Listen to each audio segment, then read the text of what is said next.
Hey guys, in this video we're going to talk about how to shoot a ceremony. Now there is a lot to go over in this video, so please bear with me. I recently posted on our Facebook group what questions you guys had about shooting a ceremony, and I'll be diving into every single question with a detailed explanation and going over multiple scenarios that you might all find yourselves in. Shooting a ceremony is different for everyone, everywhere, and a lot of you guys were asking about how to shoot a ceremony if you had one camera or 4 cameras, 1 shooter or 3 shooters, indoor or outdoor. So while I'll be going over tons of different scenarios and situations, I want you to pay attention to the principles that we talk about so that you can apply them to any situation you encounter. There's no way I can cover every possible scenario, so take away what you can and apply what you can and watch yourself grow and get better, which is the ultimate goal for all of us. So, where to begin? Let's start with the pre-ceremony, pre-wedding day communication. The ceremony is obviously the moment of the wedding, alright? It's the pinnacle of everything. Years of dating, being engaged, stressful planning, time and money spent are all coming to a head at this one 15 to 20 minute moment. So should you take it seriously? Yes. And should you be prepared? Absolutely. And should you blame the photographer if you don't get what you wanted?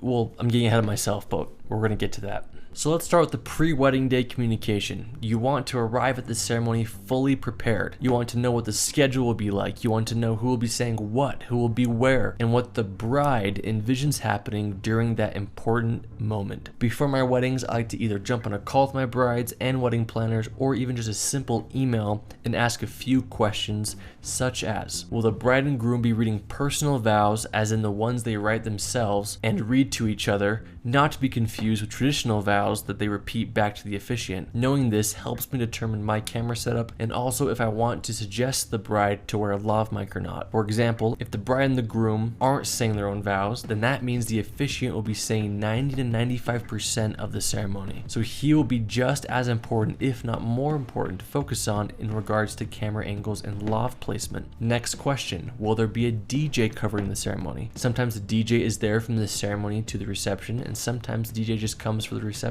This is crucial for me to know because I need to know how prepared to come with my audio equipment. If there's no DJ, I need to plan time to make sure my audio equipment gets set up and tested before the guests start to arrive. I like to give myself at least 30 minutes, hopefully less, to figure it out. I say 30 minutes because of one experience where I just couldn't get the audio to transmit into my recorder and took 1,000 different attempts, so be prepared. Next question I like to ask, will there be any other additional speeches or prayers given that they want recorded and put into the video? Ideally, I'll be able to use the DJ's or venue's audio equipment to capture it, but I also need to be ready with a good camera and a good lens to switch over to. Next question, with a lot of religious ceremonies, specifically ones that take place in a church building or chapel, you want to find out if you are even allowed to film there. Some chapels don't want you up front at all. They don't want you to be seen or heard. So make sure to communicate with the wedding planner or the pastor to see where you can shoot without ruining the ceremony. My guess is a lot of these pastors have had horrible experiences with photographers and videographers,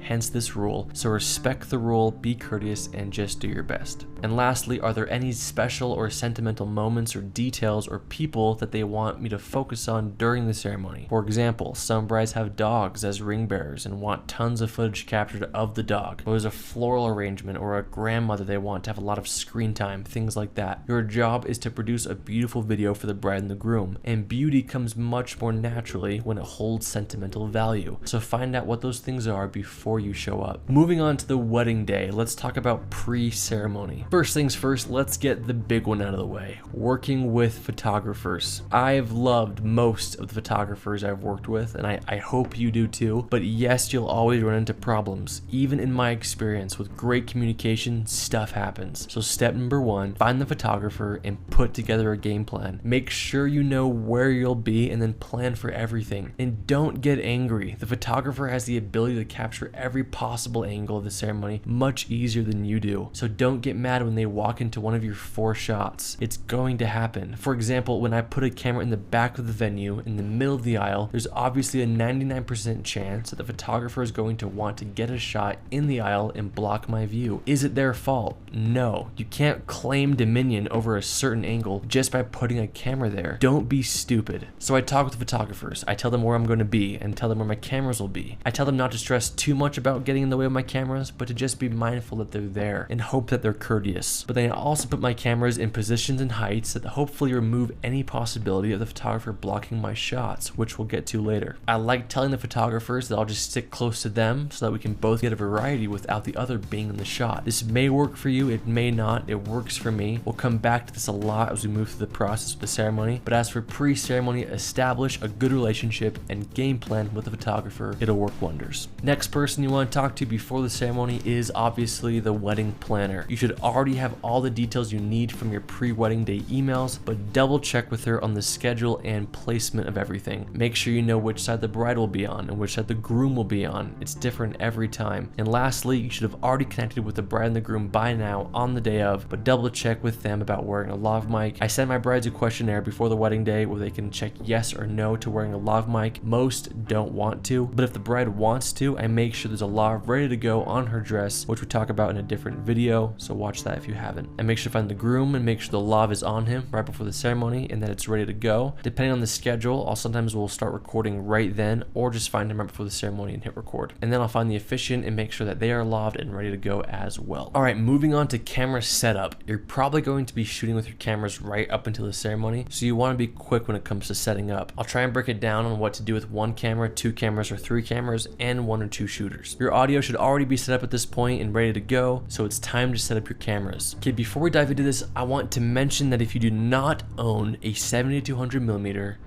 I highly recommend renting or buying one for every ceremony. It's a must. It's not a luxury. It's not a nice thing to have if you can afford it. It's a must, especially as a wedding videographer. You can rent them in most places for like 25 bucks a day. So do it. Do it. Just do it. Do it. Do it. We'll talk about why. Starting with a one camera setup. Before I jump into it, I would also like to recommend, if you can, to rent a second camera body for the ceremony. You'll love yourself for it and it'll make your life 1,000 times easier. Again, 25 to 30 bucks a day to rent, and even if the client isn't paying you a lot, it's a small cost that you should be able to cover. But let's talk about if you only have one camera first. Especially if you only have one camera, rent a 70-200 or buy one. You want to be invisible and still capture those up close, intimate moments. I used to crouch down on the front row of the ceremonies during the vows and everything else. I would go there and go back, go there and go back, and it was intrusive and distracting. Don't follow from my mistakes. With only one camera, you have a few options here. You can set it up in the back of the ceremony with your 70-200 on a tripod or monopod, slightly to the left or right of the aisle. Why not in the center? Because the photographer will ruin your footage, and again, you don't own the aisle. Put it slightly to the left or the right, zoomed in all the way, so the bride, officiant, and groom are all in the frame. But what about when the bride's walking down the aisle? Not a problem. Go to the front, everyone will be standing anyway, so you won't really be the center of attention. Zoom out to 70mm on your lens and film the bride walking down the aisle and the bridal party. Then you can quickly pan over to the groom to capture his reaction, and once she's up front, you can walk around the ceremony and post up in the back. If the client is paying for a separate ceremony edit, which should mean they are paid you extra, then rent 2 to 3 more cameras. Seriously, yes, one camera is doable, I've done it, but you lose so much of the story. You miss out on so many intimate moments, and if they're wanting a full-length ceremony edit, one camera just will not do. Would you watch a 20-minute video of your wedding ceremony with no cuts or angle changes? I wouldn't. Also, with one camera, if the photographer or a guest gets in the way of your camera, even for 2 seconds, that's it.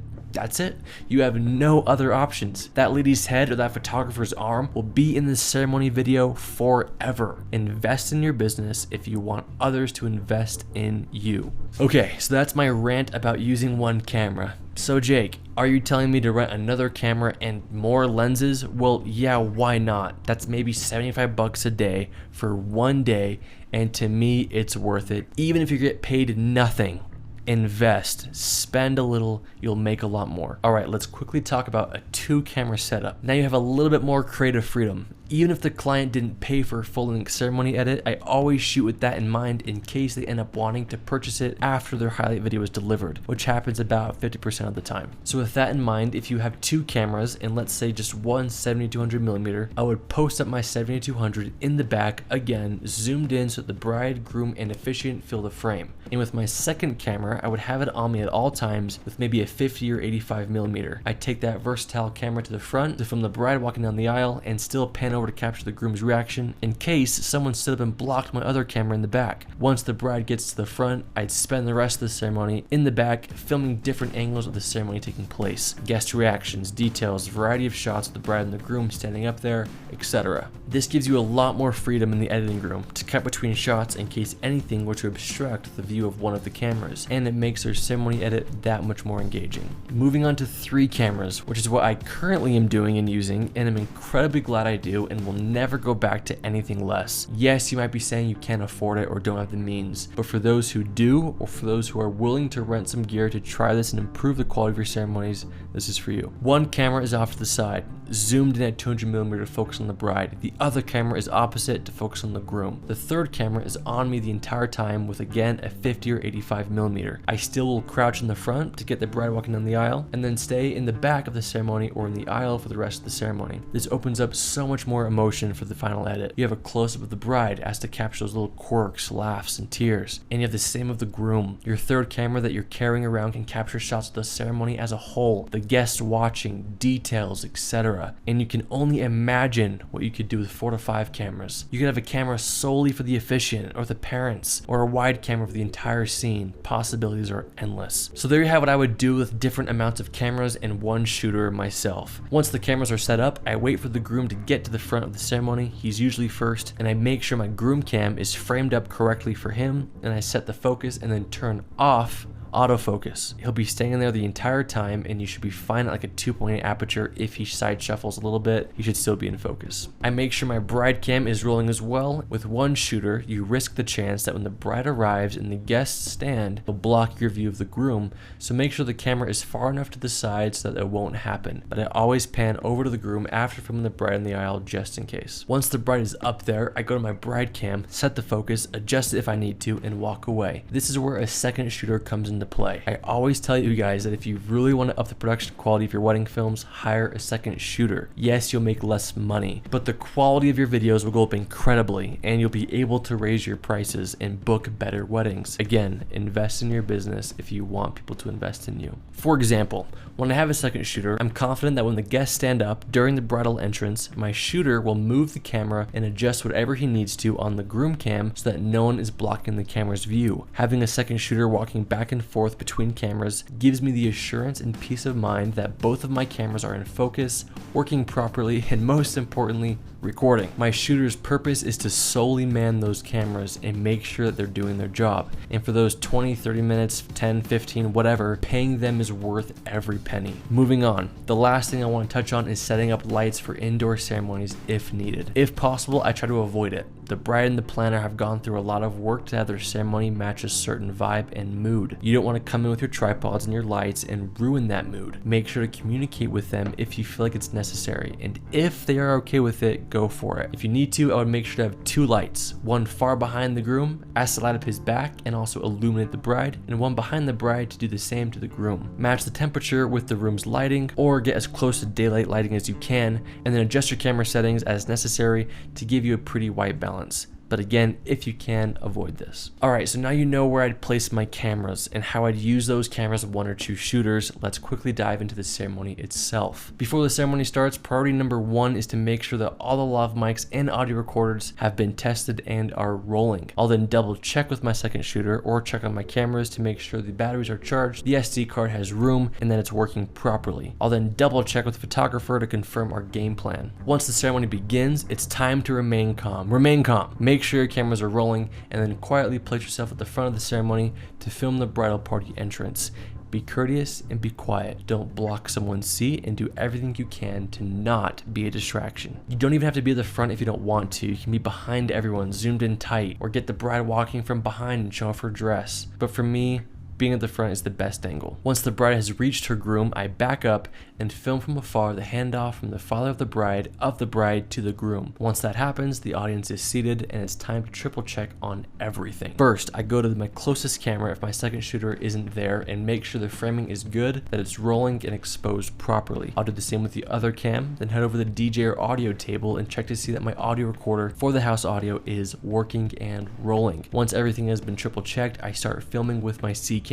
I go for a variety. I'll stay in a couple different places for at least 10 seconds and get a variety of panoramas, push-ins, pull-outs, and artistic shots, all while trying to stay relatively close to the photographer so we don't obstruct each other's shots. When the ring exchange happens, have your second shooter zoom in lower or adjust the camera to film the hands receiving the rings, or communicate with the photographer to crouch down in the aisle to film it. In my opinion, the best angle is from the aisle. So maybe you move one of your 70-200 cams to the back once the vows are over in order to capture the ring exchange and the first kiss from the best angle. After the rings, the first kiss happens and you want to capture it from the middle. It's the best angle. Communicate with the photographer so you can both be in the aisle and walk backwards as they walk down as husband and wife. Or you can stay far away and pan your 70-200 camera, but odds are that the guests will stand up and block the view. So again, the aisle is the best. And there you have it. There's a ceremony, but don't pack up too soon because there are usually some great moments of celebration right after the ceremony when the bridal party runs up to the bride and the groom and celebrates. So capture it, the more footage the better. So Jake, what if the photographer is an absolute nightmare and ignores our game plan and doesn't let me get the shots I need?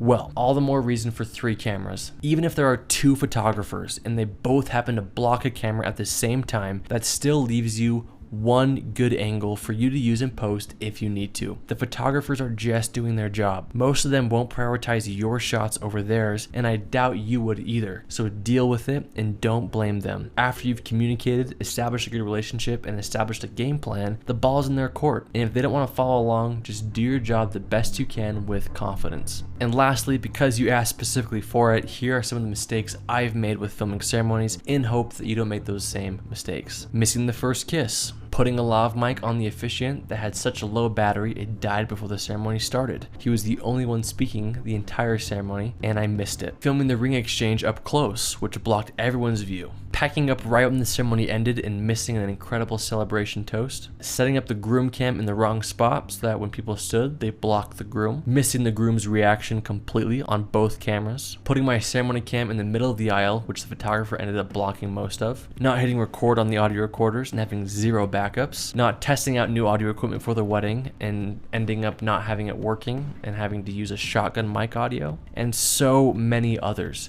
You'll make mistakes too, your own mistakes. You probably already have, and that's okay. Move on, get better, improve, invest. Well, I hope this helps you better understand how I handle my ceremonies. Again, there's so many right ways to film, but hopefully you found some value that you can apply to your business. Make sure to check out the job shadows in the course that show me on set of my ceremonies. I'm sorry there's not as many as I'd like. I'm working on them. They're hard. I'll do my best. But guys, as always, if you have any further questions, please let me know.